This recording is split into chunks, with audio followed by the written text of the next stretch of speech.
जय गुरु। एक दिन भक्तिवर किशोरी मोहन के घर में फरीदपुर से 14 अतिथि आके पहुंचे हैं। घर में खाने के लिए कुछ भी नहीं है, हाथ में पैसा वगैरह भी नहीं है, तो उनका अतिथि सत्कार कैसे करेंगे, उनके खाने पीने का व्यवस्था कैसे करेंगे, ये सोचकर किशोरी मोहन काफ़ी परेशान हो गए हैं।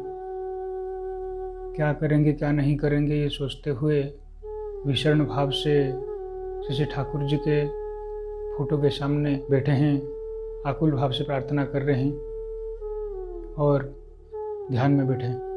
कुछ देर ध्यान में बैठने के बाद उनको एक बहुत बड़ा आलोक पिंड देखने को मिला, जैसे करोड़ों सूर्य एक साथ मिलकर वो ज्योति बना रहे हों। उसके बाद उनको बहुत सुंदर सुंदर मधुर धुन सुनाई दिए, स्वर सुनाई दिए, और वो धुन सुनते सुनते, स्वर सुनते सुनते जैसे एक टेढ़ा मेढ़ा गुफा, ऐसे गुफे के भीतर होकर वो आकाश में उठ गए हैं। और वहाँ पहुँचने के बाद उनको बांसुरी की ध्वनि सुनाई दी।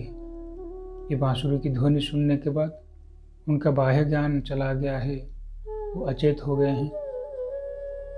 वहाँ पे जितने लोग थे सब लोग उनको चित्कार करके बुला रहे हैं, फिर भी होश नहीं आ रहा। ऐसे काफ़ी देर वैसे बाह्य ज्ञान शून्य होकर पड़े रहने के बाद उनको होश आया है। होश पूरा आया नहीं, आ ही रहा है। इस समय घर में दरवाजे पे पोस्ट पियन आके खटखटाया है और बोल रहा है कि आपका मॉर्निंग ऑर्डर आया है। किशोरीदास जाके देख रहे हैं कि परम प्रेम श्री ठाकुर जी के परम भक्त श्री सतीश चंद्र गोस्वामी ने उनके नाम पे 25 रुपये का मनी ऑर्डर भेजा हुआ है। तो ये पैसा पाकर वो काफ़ी आश्वस्त हुए और जो अतिथि लोग थे उनके सत्कार में लग गए।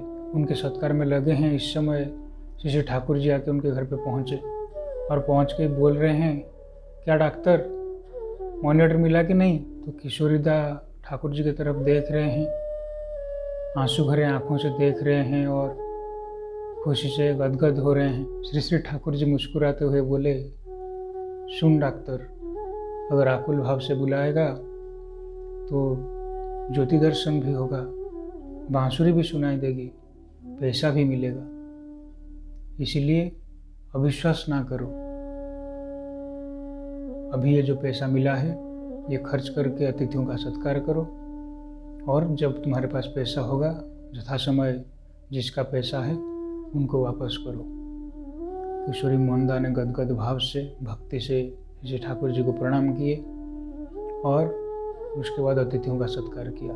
और फिर जब उनके पास पैसा हुआ उन्होंने समय पे सतीशदा को उनका पैसा वापस किया। तो ये था परम प्रेम श्री ठाकुर जी की दिव्य लीला की और एक भक्त की निष्ठा आकुलता का एक अद्भुत कहानी। जय गुरु।